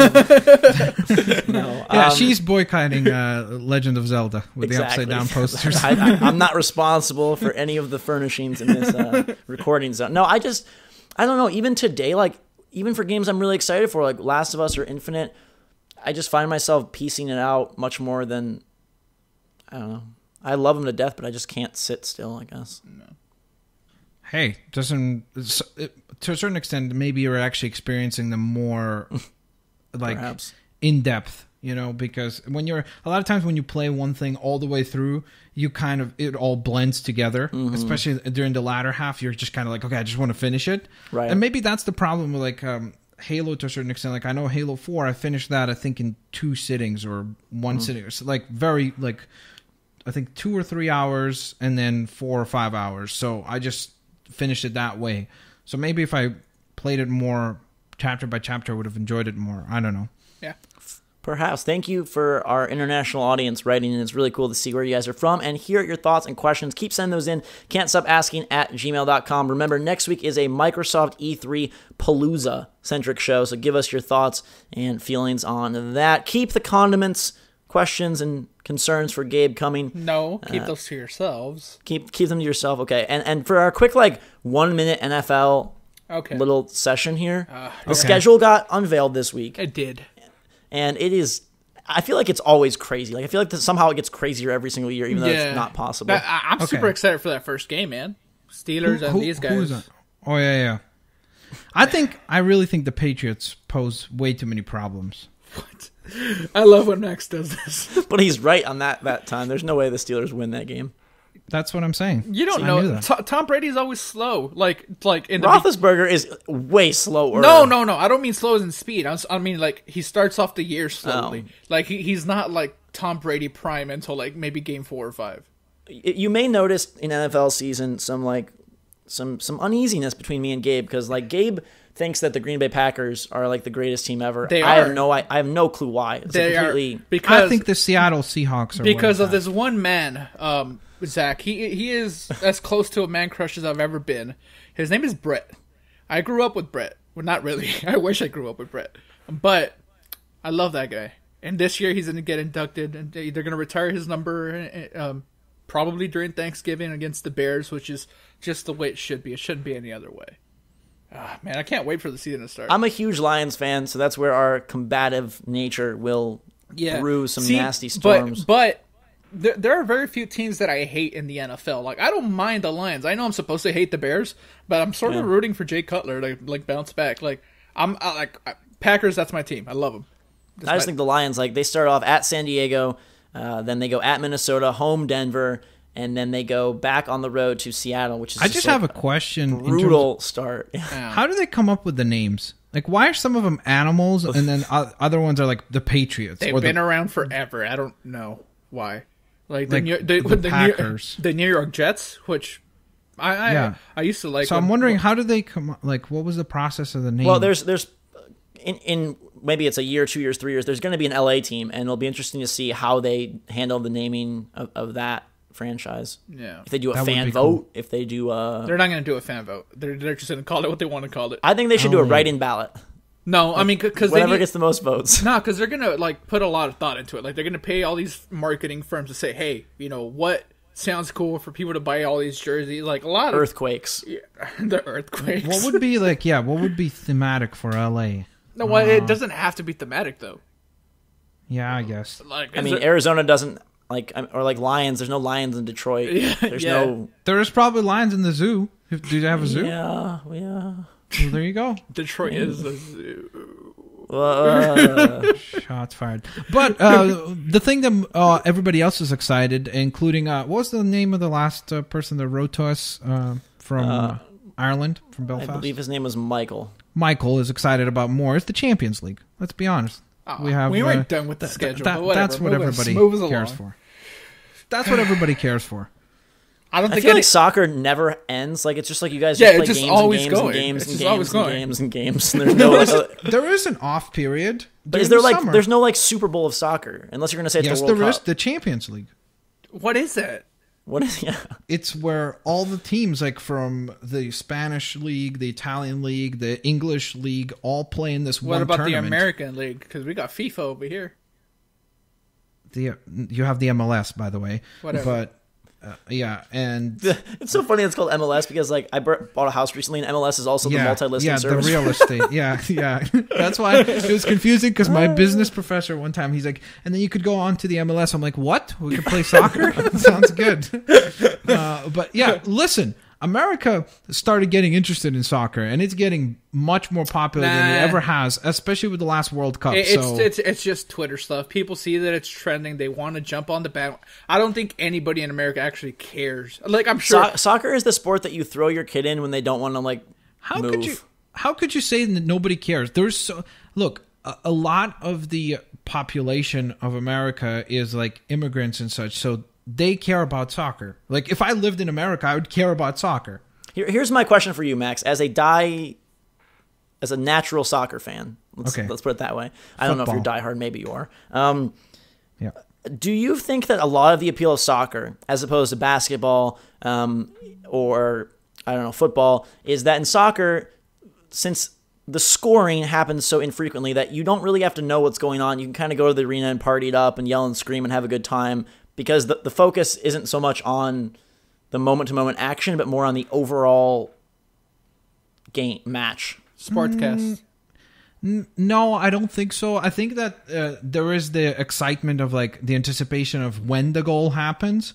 So I think that's an element to it. But I think the biggest appeal to soccer is just if you live in a country that values soccer culturally, as a kid, you grow up playing it all the time. Like, I grew up playing, like, that's all we played in terms of sports. So did I never played baseball. I never played, like, basically, we never played anything. Like, we played basketball sometimes, but very rarely. All we played was soccer. So, as a result of that, that's all I ever I used to love soccer. I also grew up playing soccer, athletics, living 20 minutes away from the Mexican border. So I used to love it so much. I don't know what happened along the way. Like, I just don't find it entertaining anymore. When the World Cup is happening, I'm watching along with everyone else just to be part of the conversation, I guess. But I have no actual. Yeah, but you could say the same thing about the Super Bowl. Many people watch the Super Bowl. Like, I watch the Super Bowl, and I don't care about football at all. Absolutely, absolutely. But I care about the Super Bowl most years, unless it's some crazy stuff. But if you want to follow Max and his Champions League rants, twitter.com/Blitzringer. I don't rant about it because I get way too emotional. Like, when I'm watching soccer, it's dangerous. So I just put away the phone far away from where I could tweet anything. And for Bret Hart. God, there you go, Bret Hart. There we go, Bret Hart. Yeah, now we got some wrestling talking here too. For Bret Favre memorial discussion and memories, twitter.com/VolatileGabe. I'm at twitter.com/GhostRobo. And because of this soccer talk, we have a special mission for you. This week, we're bringing back the good old Game Riot Army love. We want you to go tweet at Game Riot Army, GameRiotArmy, and just tweet soccer with a question mark. And just send it to him. That's it. Just soccer with a question mark. And don't say where you're from or what's going on, but just give him a little love on the Twitters. Right? Can we say he's going to be back on soonish? Not. Yeah, he will be on soonish. Yeah, he'll be here soonish at some point. I know people. We will get our guest train going. We got our lightning round, our crazy round, our hype city train, our guest train. We're mobile and we're moving. There's a lot of trains going around. We're locomotive. That's what we are. And we will use that extra coal to carry us into next week, where we discuss Microsoft and maybe a game or two. I don't even know if anything's coming out next week, but we'll definitely find out soon. Thank you guys and girls for listening. Thanks for supporting the show as always. Make sure to give it a rating, a review, a like wherever you're watching or listening. Tell your mom Show us some about love. It. I'm sure your mom would love it. For sure. Yeah. Spread the word to your soccer coach, your football coach. Until next time, everybody, thanks again, and we'll see you all later. Boycott ketchup. Hot chocolate.